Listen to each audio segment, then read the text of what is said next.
I'd only been working at the hospital a few months the first time I had to perform CPR. The patient was a man in his 80s. He'd just been admitted when he suddenly collapsed and stopped breathing. When I entered the room, nurses were running back and forth, grabbing equipment, shouting orders. An orderly was performing chest compressions. I started doing rescue breathing because I had no idea what else to do. Finally, a rapid response team showed up and took over the resuscitation. Not long after, the patient died, as 80-year-olds are prone to do when their vital signs drop off to nothing. The patient's daughter and grandson were just outside the room when the doctor pronounced the man dead. They didn't take it very well. I'd dealt with dead bodies before, but I had never seen anyone die right in front of me. I was pretty rattled by the whole ordeal. I guess it showed, too, because a nurse came up to me, put her hand on my shoulder, and smiled. Then she said, "Hey, is it just me or did I see you slip that old man the tongue?" Everyone got a laugh out of that. We were less than 10 feet away from a fresh corpse and a grieving relative, and we laughed. This got me thinking, what the hell is wrong with these people?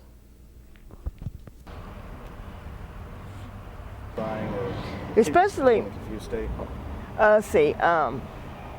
especially when men die, they have hard-ons, they have erections, and I've taken care of enough of them that, and one guy I thought, I guess it kind of caught me by surprise because his appendage was bigger than what I'm used to seeing in an older man, and one when he died, it was sticking like straight up, and I'm like, oh.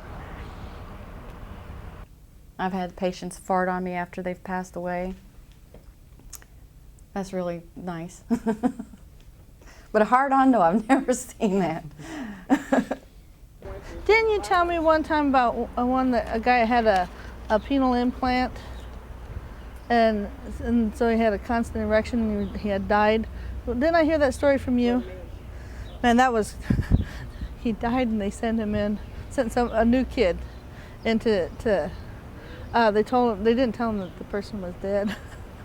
And I wasn't there, so this wasn't a personal story.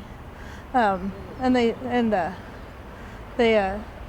told her that she had to get him ready for some procedure or something. And so she pulls back and she had to shave his groin for a procedure. So she whips back the blankets because she didn't look at the front. She just whips back she said what she was going to do, and he didn't answer. She didn't think much about it, and so she just pulls back the blanket, and boing! And she went running out of the room. The job is best described as kind of a nurse's assistant, a lot of grunt work, cleaning up of human excrement. There was one time when we went to a suicide. It was a shotgun to the head suicide. There was seriously no face or brain left. It was just like a hollow tube. And it was pretty gross. And my partner, when we were leaving, he nudges me, and he's like, do you notice that she had blue eyes? And I started laughing. I was like, well, how could you tell? He's like, well, because one blew that way and the other one blew that way. We had just trained a new person, and somebody just passed, so it was their first experience with dealing with the dead body.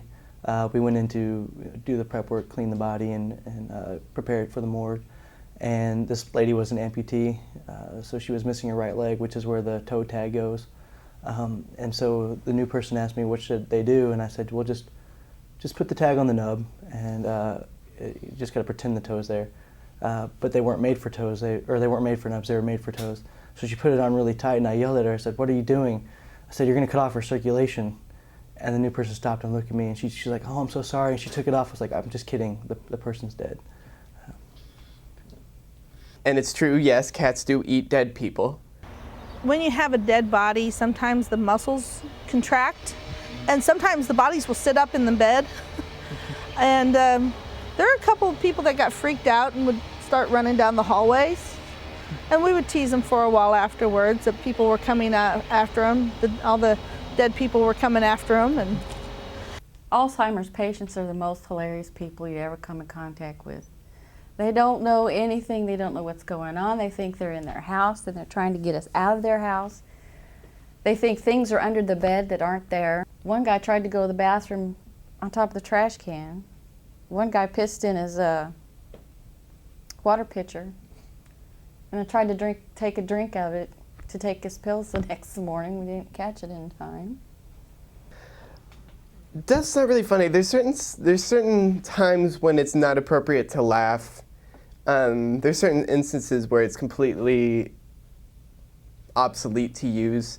But I find it humorous when someone dies in a funny way or by an accident or things like that. I was reading one in an EMT article about the stupidest death they'd ever seen. And it was this guy who tried to figure out what was inside of a grenade. And he opened it with a chainsaw and ended up dying because it exploded. That's the stupidest thing I've ever heard. So, you know, things like that. Instances where, you know, it's funny. Yes, it's funny. And it's also sometimes not as much, you find it funny as a necessary of a means to get that stress off of your mind. Change the subject as quickly as you possibly can. But there are instances such as, I had one time I had a patient who was a 5-year-old boy stuck in a turbine. And it was me and my partner. Neither of us had kids. We were both single, you know, on our own kind of people, so we could deal with it. It was still crap. It still hurt really bad. But we had to call a backup ambulance, and we couldn't let anyone who had kids come and see this because it was that graphic. And it's just something that we haven't been able to joke about because, like, when it comes to kids, when it comes to certain types of death, you just do not joke about them. I think the most disturbing things really come from when a patient isn't so much confused or anything like that. It's just when they have absolutely lost all hope and they're just given up on themselves and everybody around them, and either they hate you as well or they are clinging onto you as their only means of trying to turn them away from that. And that's really hard because they've lost all hope and you don't even know this person, but they're latching onto you, assuming that you're going to save them.